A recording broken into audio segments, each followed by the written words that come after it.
ఆకాశంలో ఉన్న రెండు గ్రహాలు, వాటికి శరీరం లేదు. ఒకదానికి తల మాత్రమే, మరొకదానికి శరీరం మాత్రమే. అయినా వాటి ప్రభావానికి దేవతలు కూడా భయపడతారు. అసలు రాహుకేతువులు ఎలా పుట్టారు? ఒకప్పుడు దేవతలు తమ శక్తిని కోల్పోయారు. అప్పుడు మహావిష్ణువు సలహాతో దేవతలు అసురులు కలిసి క్షీరసాగరాన్ని మథించారు.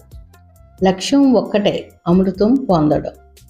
మథనం తర్వాత అనేక దివ్య వస్తువులు వచ్చాయి. చివరకు అమృత కలశం బయటకు వచ్చింది. అమృతం తాగితే మరణం ఉండదు. అందుకే దేవతలు, అసురులు అందరూ దానికోసం ఆశపడ్డారు. అప్పుడు మహావిష్ణువు అద్భుత సౌందర్యం గల మోహిని రూపం ధరించాడు. అసురుల దృష్టి అంతా మోహిని మీద పడింది. మోహిని అమృతాన్ని పంచడం ప్రారంభించింది. కానీ దేవతలకు మాత్రమే. అక్కడ ఒక తెలివైన అసురుడు కూడా ఉన్నాడు. అతని పేరు స్వర్భాను. అతను దేవతల వేషం వేసుకుని సూర్యుడు చంద్రుడు మధ్యలో వెళ్ళి కూర్చున్నాడు. మోహిని ఇచ్చిన అమృతాన్ని తాగడం ప్రారంభించాడు. సూర్యుడు చంద్రుడు స్వర్భానుని గుర్తించారు. వెంటనే మహావిష్ణువుకు చెప్పారు. ఒక్క క్షణం కూడా ఆలస్యం చేయకుండా మహావిష్ణువు సుదర్శన చక్రాన్ని ప్రయోగించాడు. సుదర్శన చక్రం స్వర్భానుని మెడను ఖండించింది. కానీ అప్పటికే అతను అమృతం తాగేశాడు. అందుకే చనిపోలేదు.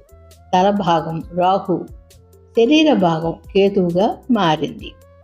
సూర్యుడు చంద్రుడు తనని పట్టించారని రాహు వారిపై కోపం పెంచుకున్నాడు.